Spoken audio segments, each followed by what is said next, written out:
On September the 11th, enemies of freedom committed an act of war against our country.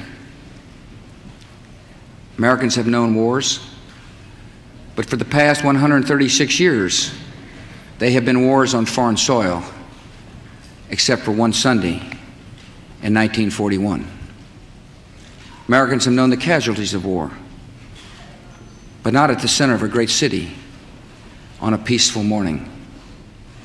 Americans have known surprise attacks, but never before on thousands of civilians. All of this was brought upon us in a single day, and night fell on a different world, a world where freedom itself is under attack. Americans have many questions tonight. Americans are asking, who attacked our country? The evidence we have gathered all points to a collection of loosely affiliated terrorist organizations known as Al-Qaeda. They are some of the murderers indicted for bombing American embassies in Tanzania and Kenya and responsible for bombing the USS Cole. Al-Qaeda is to terror what the mafia is to crime, but its goal is not making money. Its goal is remaking the world and imposing its radical beliefs on people everywhere. The terrorists practice a fringe form of Islamic extremism that has been rejected by Muslim scholars and the vast majority of Muslim clerics, a fringe movement that perverts the peaceful teaching of Islam.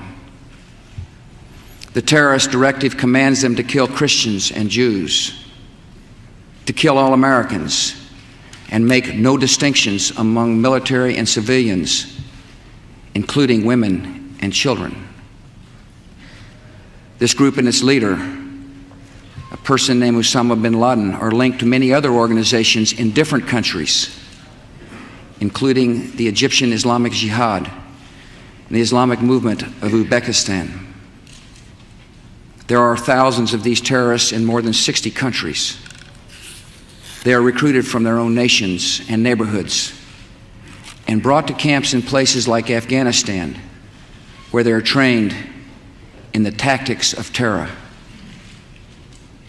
They are sent back to their homes or sent to hide in countries around the world to plot evil and destruction. The leadership of Al-Qaeda has great influence in Afghanistan and supports the Taliban regime in controlling most of that country. In Afghanistan, we see Al-Qaeda's vision for the world.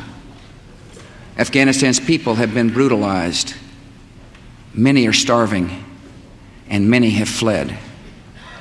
Women are not allowed to attend school. You can be jailed for owning a television. Religion can be practiced only as their leaders dictate. A man can be jailed in Afghanistan if his beard is not long enough. The United States respects the people of Afghanistan. After all, we are currently its largest source of humanitarian aid, but we condemn the Taliban regime.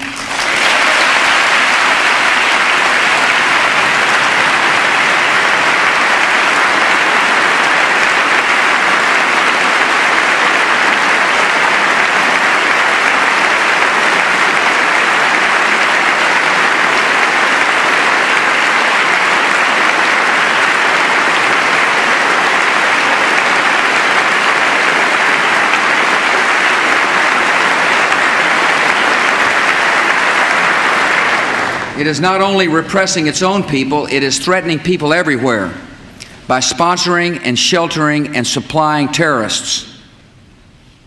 By aiding and abetting murder, the Taliban regime is committing murder. And tonight, the United States of America makes the following demands on the Taliban. Deliver to United States authorities all the leaders of Al-Qaeda who hide in your land.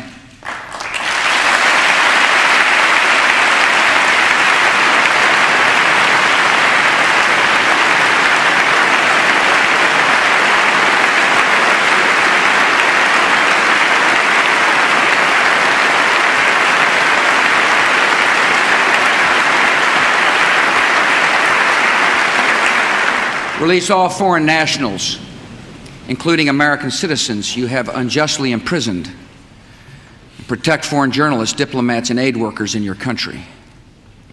Close immediately and permanently every terrorist training camp in Afghanistan, and hand over every terrorist and every person in their support structure to appropriate authorities.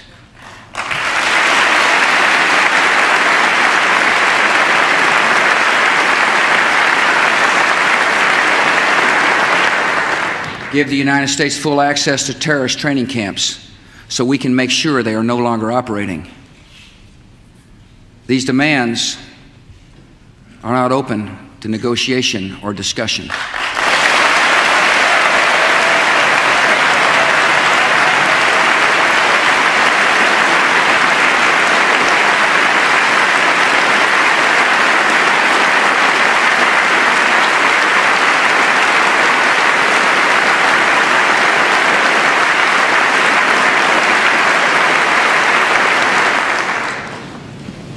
The Taliban must act, and act immediately.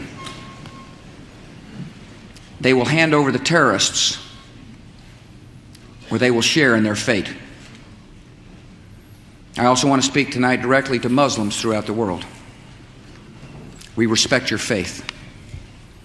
It's practiced freely by many millions of Americans, and by millions more in countries that America counts as friends. Its teachings are good and peaceful. And those who commit evil in the name of Allah blaspheme the name of Allah. The terrorists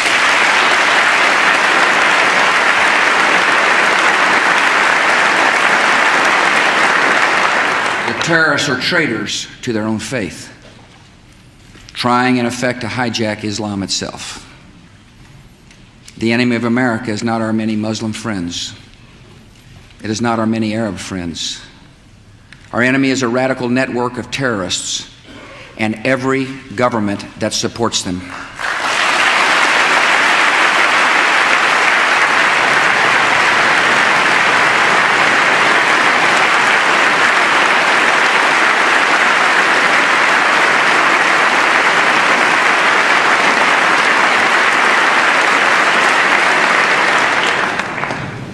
Our war on terror begins with Al-Qaeda, but it does not end there.